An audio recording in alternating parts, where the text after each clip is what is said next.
Hey guys, this is Akmal Khan and welcome to our new video. आज के इस video में हम आपका बीए, बीएससी, बीकॉम इंग्लिश जो माइनर सब्जेक्ट थर्ड सेमेस्टर में आपको होता है पूरा पेपर सॉल्यूशन देखने वाले हैं, पूरा पेपर हल करने वाले हैं। टोटल आपके 100 क्वेश्चन थे एंड ये जो है ये 75 मार्क्स के होते हैं। आपके समय 2 घंटे मिलने वाले हैं एंड पूरा पेपर देखेंगे। यहाँ पर बीए लिखा हुआ है, इससे कंफ्यूज ना होना, क्योंकि जो माइनर कोर्स होता है वो बीए, बीएससी, बीकॉम सभी का एक जैसा होता है, माइनर में कोई चेंज नहीं होता है। तो पूरा पेपर हल करने वाले हैं, तो वीडियो को शुरू से लेकर अंत तक जरूर देखना। आइए शुरू करते हैं। पहला क्वेश्चन आपका कह रहा है who translated Gitanjali into English. English में गीतांजलि को जो है ट्रांसलेट करने वाले कौन है। आपके पास ऑप्शंस है राजा राव, आर के नारायण, टैगोर ने खुद किया था, या फिर नन ऑफ द अबव। तो करेक्ट आंसर क्या हो जाएगा, गीतांजलि जो है ये लिखा गया है रविन्द्रनाथ टैगोर ने एंड इन्होंने ही इंग्लिश में ट्रांसलेट किया था, इसलिए करेक्ट आंसर आपका ऑप्शन सी हो जाएगा। आगे बढ़ते हैं। दूसरा क्वेश्चन आपका कह रहा है who wrote the famous novel the guide. इसको लिखने वाले कौन है, कमला दास, आर के नारायण, राजा राव, या फिर इनमें से कोई नहीं।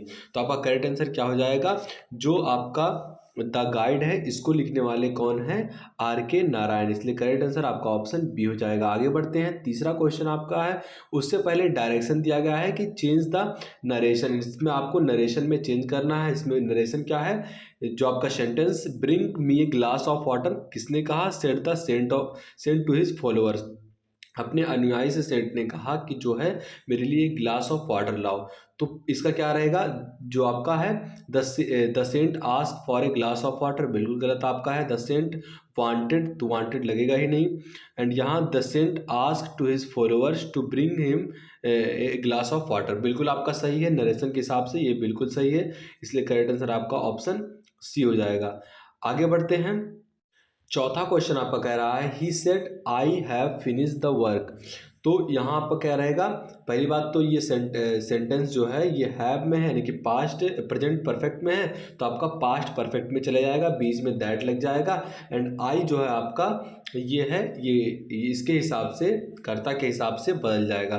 तो ही सेड दैट, यहाँ हैज तो लगेगा नहीं, क्योंकि पास्ट आपका पास्ट परफेक्ट में जाएगा। तो ही सेड दैट यहाँ तक सही है एंड आपका ही है बिल्कुल सही है, क्योंकि ही के हिसाब से आई जो है ये ही में बदल जाएगा, थर्ड पर्सन। एंड हैड बिल्कुल सही है, फिनिश द वर्क, तो आपका दूसरा बिल्कुल करेक्ट है, इसलिए ही said that he had finish the work, तो ये बिल्कुल सही हो जाएगा। आगे बढ़ते हैं एंड अगला क्वेश्चन आपका है 5वां नंबर का, वेयर वाज आर के नारायण बॉर्न। आर के नारायण का जन्म कहाँ हुआ था, हैदराबाद, दिल्ली, चेन्नई, या फिर इनमें से कोई नहीं। तो आई होप सबको पता होगा कि आर के नारायण जो है इनका जन्म कहाँ हुआ था, चेन्नई में हुआ था, इसलिए करेक्ट आंसर आपका ऑप्शन सी हो जाएगा। अगला क्वेश्चन आपका है pick out the correct statement. आपको करेक्ट स्टेटमेंट पिक आउट करना है चारों में से। तो फर्स्ट सेंटेंस है क्या रहा है आपका, the first book written by an Indian and in English, जो कि इंग्लिश में लिखा गया था सबसे पहला बुक का नाम क्या था, जो है the travels of Dean Mahomed. It is a travel narrative and it published in England in 1794 में। तो बिल्कुल तीनों सेंटेंस सही है, क्योंकि इसको जो है ये जो आपके सामने बुक लिखा गया है the travels of Dean Mohammad, इसको हिमसेल्फ जो शेख दीन मोहम्मद है इन्होंने खुद ही इसको पब्लिश कराया था। कहाँ जाकर, इंग्लैंड में। सन कौन सा था, 1794 में। एंड जो ये है इन्होंने ट्रैवल के दौरान इसको लिखा था, जिस बुक का नाम the travels of Dean Mohammad है। तो बिल्कुल तीनों सेंटेंस सही है, इसलिए आपका करेक्ट आंसर क्या हो जाएगा, ऑप्शन डी। सभी जो स्टेटमेंट है ये करेक्ट है। आगे बढ़ते हैं। 7वां क्वेश्चन भी उसी टाइप का है आपका, pick out the correct statement आपको उठाना है। पहला जो है आपका कह रहा है HLV Derozio is called the harp of India, बिल्कुल सही है। इनका जो नरेटिव लैंड था, इनका फेमस एक वर्क था। And he was remove from Hindu college because of his radicalism, तो बिल्कुल सही आपका ये, इसलिए आपका करेक्ट आंसर क्या हो जाएगा, ऑप्शन डी।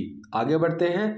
अगला क्वेश्चन है कह रहा है वेयर वाज HLV डिरोजी बॉर्न। ये कहाँ बॉर्न हुए थे, कोलकाता में, मद्रास में, मैसूर में। तो करेक्ट आंसर क्या हो जाएगा, इनका जन्म कहाँ हुआ था, कोलकाता में। आगे बढ़ते हैं। 9वां क्वेश्चन कह रहा है who wrote the famous play Sharmishtha. इसको लिखने वाले कौन है, ऑप्शन है आपके पास।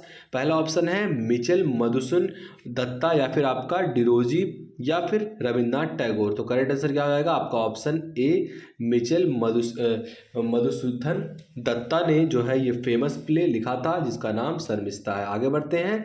10वां क्वेश्चन कह रहा है the novel Rajmohan wife was written by, ये किसके द्वारा लिखा गया? तो आई होप सबको पता होगा बंकिम चंद्र चटर्जी द्वारा जो है ये लिखा गया था, इसलिए करेक्ट आंसर आपका ऑप्शन ए हो जाएगा। आगे बढ़ते हैं। 11 नंबर का क्वेश्चन फिर से आपको नरेशन में चेंज करना है। कह रहा है राम विल से ही want say cup of T. तो इस टाइप के जो present indefinite and present continuous में जो है पूछे गए सेंटेंसेस होते हैं, इनका आगे जो सेंटेंसेस लिखे रहते हैं इनमें कोई परिवर्तन नहीं होता है, तो यहाँ बीच में बस दैट लग जाएगा एंड कुछ परिवर्तित नहीं होगा।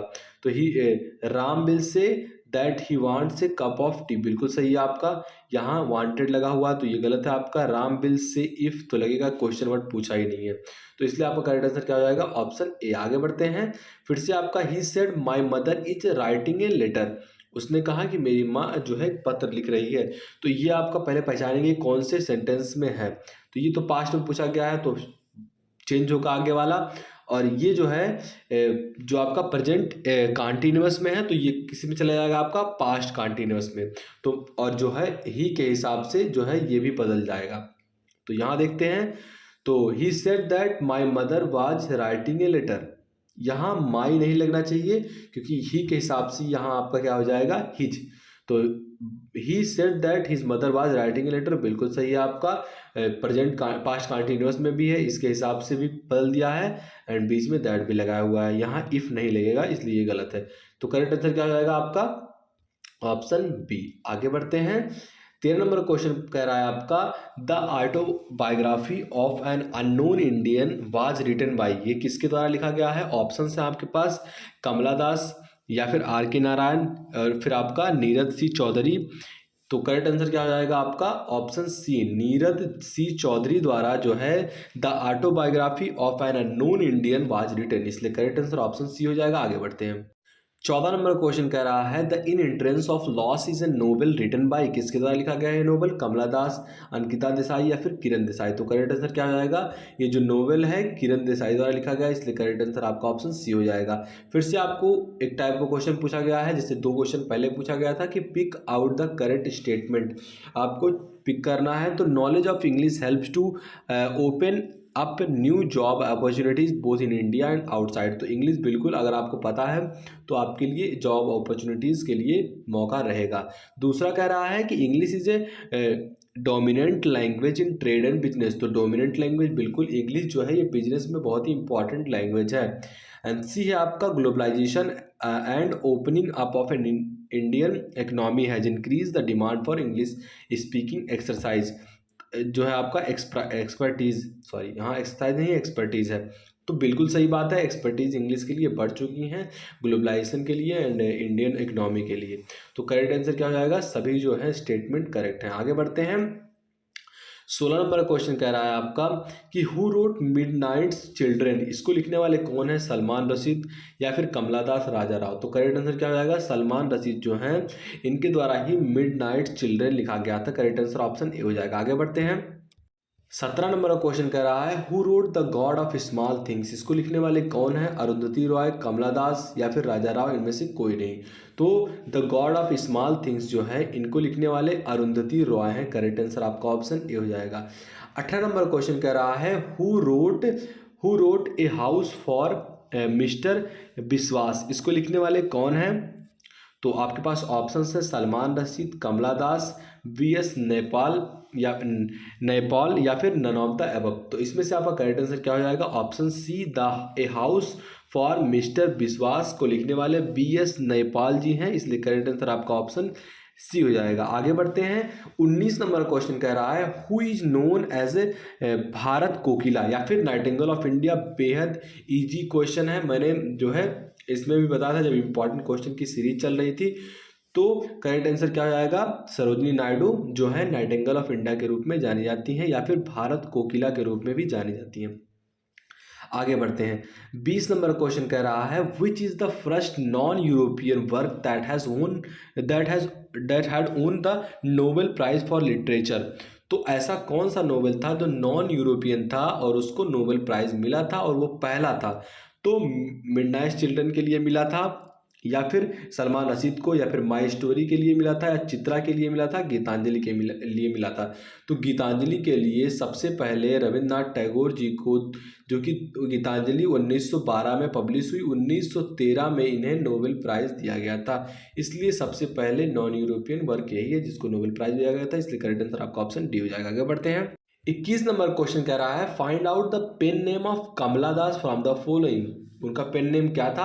आई होप सबको पता होगा, माधविक्ति जो है इनका पेन नेम था, इसलिए करेक्ट आंसर आपका ऑप्शन डी हो जाएगा।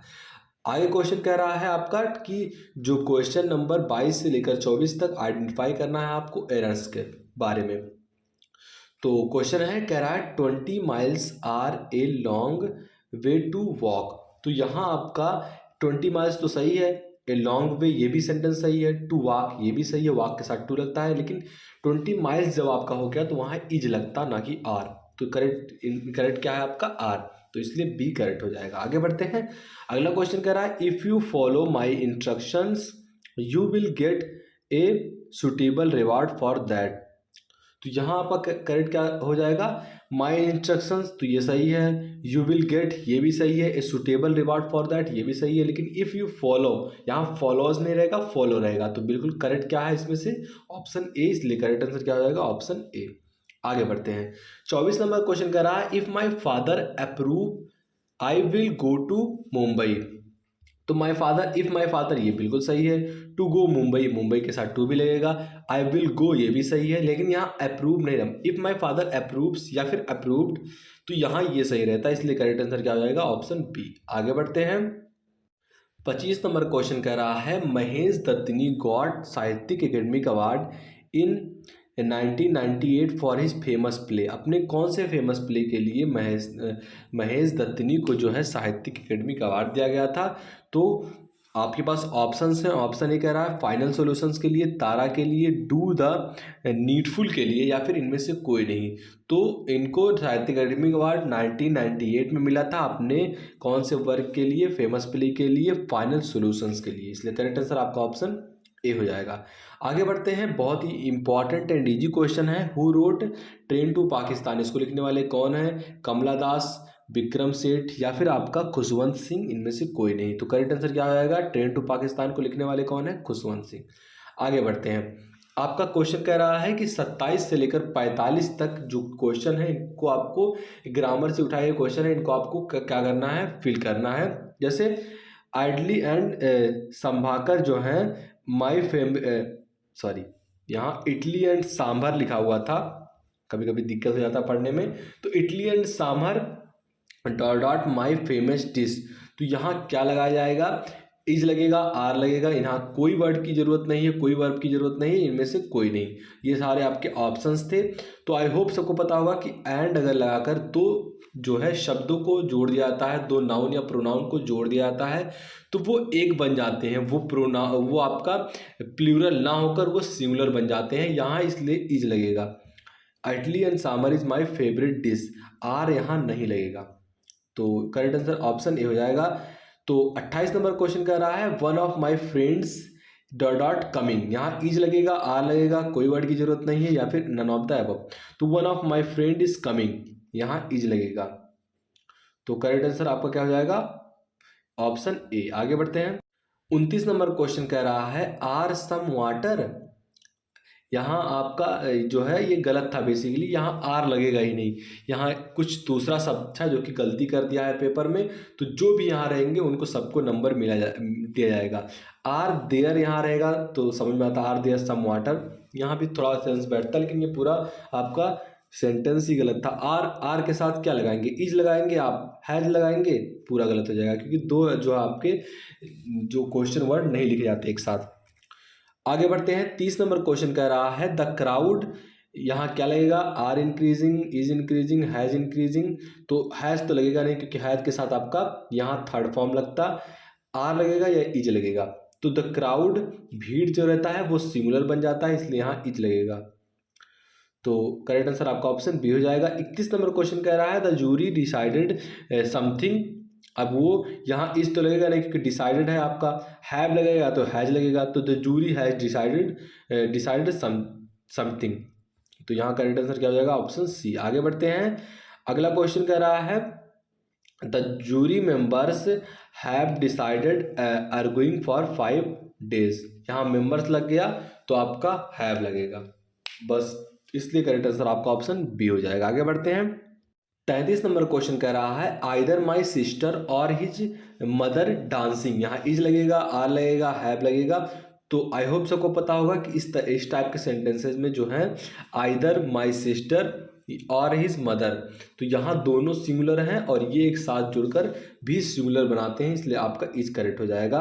एंड 34 नंबर क्वेश्चन कह रहा है टाइम एंड टाइड। बहुत ही इजी कोटेशन है, बहुत ही फेमस कोटेशन है। टाइम एंड टाइड, यहाँ वेट नहीं लगेगा, वेटिंग नहीं लगेगा, waits. Time and tide waits for none.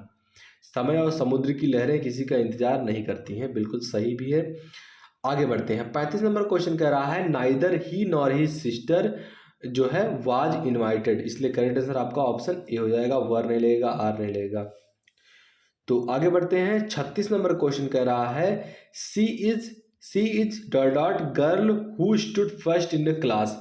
तो सी इज द गर्ल, यहाँ दा लगेगा, ए एन दोनों ने लेंगे।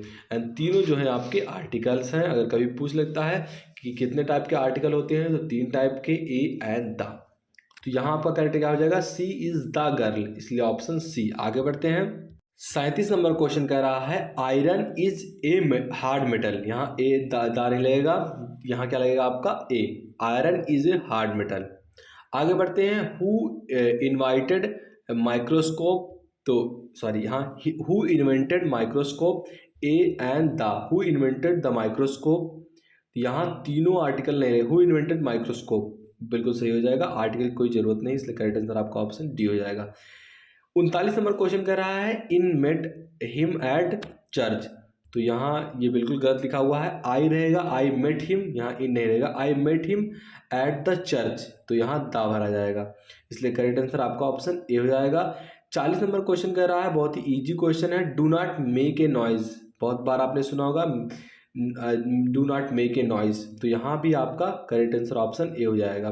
41 नंबर क्वेश्चन कह रहा है आई डोंट हैव, सम लगेगा, एनी लगेगा, वेरी लगेगा। तो आई होप आपने सुना होगा, ऐसे कहते हैं ना लोग, आई don't have any money, I don't have any money. तो आपने मूवीज़ में ज़रूर सुना होगा, तो यहाँ एन लगेगा। यहाँ देखिए सेंटेंस बैठ ही नहीं रहा, I don't have some money, यहाँ होता है I don't have very money, तो ये नहीं रहेगा आपका। करेक्ट आंसर क्या हो जाएगा? I don't have any money, option B. आगे बढ़ते हैं, 42 नंबर क्वेश्चन कह रहा है she has got some flowers of rose. यहाँ बिल्कुल सम बैठेगा, यहाँ एनी तो बैठेगा नहीं, बेरी भी नहीं, इनमें से कोई नहीं, इसलिए आपका करेक्ट आंसर क्या हो जाएगा? She has some flowers of rose. आगे चलते हैं, 43 नंबर क्वेश्चन कह रहा है सी हैज डॉट क्लॉथेज। उसके पास एनी लगेगा, बेरी लगेगा, सम लगेगा, सी हैज बेरी क्लॉथेज नहीं बैठ रहा है, she has any clothes, she has some clothes. तो ये बिल्कुल सही बैठ रहा है आपका, इसलिए करेक्ट आंसर क्या हो जाएगा? Option C. आगे बढ़ते हैं, 44 नंबर क्वेश्चन कह रहा है ही हैज कम विदाउट। यहाँ ए लगेगा या फिर एन लगेगा, मच लगेगा। तो मच अम्ब्रेला तो होता नहीं है, एक ए लगेगा नहीं, क्योंकि ए ई आई ओ के साथ आपका क्या लगता है? एन लगता है, इसलिए करेक्ट आंसर क्या हो जाएगा? He has come without an umbrella, इसलिए करेक्ट आंसर ऑप्शन सी हो जाएगा। Prayagraj is a holy city, बिल्कुल सही आपका बैठ रहा है, इसलिए करेक्ट आंसर ऑप्शन बी हो जाएगा। आगे बढ़ते हैं, आपको 46 से लेकर 51 तक आपको पैसिव वॉइस में चेंज करना है सेंटेंसेस को। पहला सेंटेंस आपके सामने है Ramu was cleaning the floor. तो रामू वाज बीइंग क्लीन, तो ये बिल्कुल नहीं होगा आपका।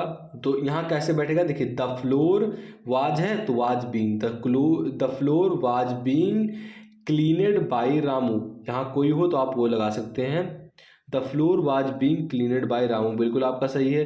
The floor was being cleaned, यहाँ बाय नहीं लगा तो ये गलत है, तो इसलिए आपका करेक्ट आंसर क्या हो जाएगा? Option B.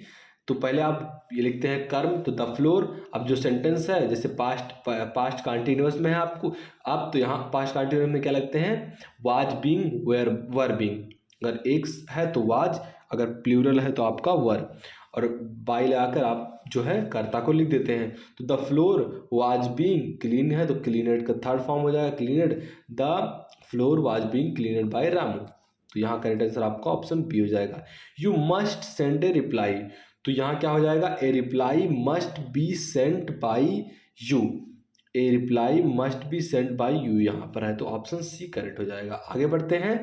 48 नंबर का क्वेश्चन कह रहा है कि स्विच ऑन द बल्ब, तो किस तरीके से बनेगा आपका, let the bulb be switch on, switched on, तो कौन सा आपका है, option A, the let the bulb be switched on, option A correct हो जाएगा। आगे बढ़ते हैं। 49 नंबर क्वेश्चन कह रहा है the mad dog bit the beggar, तो जो पागल कुत्ता है इसने भिखारी को काट लिया, तो यहाँ क्या रहेगा, द बेगार, कौन सा सेंटेंस से पहले वो पहचानिए, बिट है द डॉग, तो यानी कि पास्ट इंडिफिनिट है। अब यहाँ आप क्या किस में परिवर्तित कर देंगे, पास्ट कंटिन्यूअस में, तो यहाँ क्या लग जाएगा, द बेगार इज, अब बीट का क्या हो जाएगा, bitten, is bitten by the mad dog, तो the beggar is bitten by the mad dog, ये आपका बिल्कुल सही है। और यहाँ क्या गलती है दूसरे में कि the beggar is bitten by the mad dog, तो दोनों में चेंज क्या है, the beggar is bitten by the mad dog, by the mad dog, दोनों तो सही है, लेकिन यहाँ बीटिंग, सॉरी यहाँ जो है आपका ए ये गलत है, क्योंकि यहाँ बीटिंग लगा हुआ है एंड थर्ड फॉर्म लगता है, इसलिए करेक्ट आंसर आपका ऑप्शन बी हो जाएगा। आगे बढ़ते हैं। 50 नंबर क्वेश्चन कह रहा है the gardener was watering the plants, तो यहाँ क्या हो जाएगा, the plants were being watered by the gardener, the plants were being watered by the gardener, बिल्कुल आपका एक सही है, the plants were being watered by the gardener, यहाँ दोनों में, यहाँ प्लांट्स वर लगा है तो प्लांट के साथ जो है प्लांट्स के साथ वर लगता है, इसलिए करेक्ट आंसर आपका ऑप्शन ए हो जाएगा। वाज नहीं लगेगा, इसलिए आपका करेक्ट आंसर ऑप्शन ए हो जाएगा। आगे बढ़ते हैं।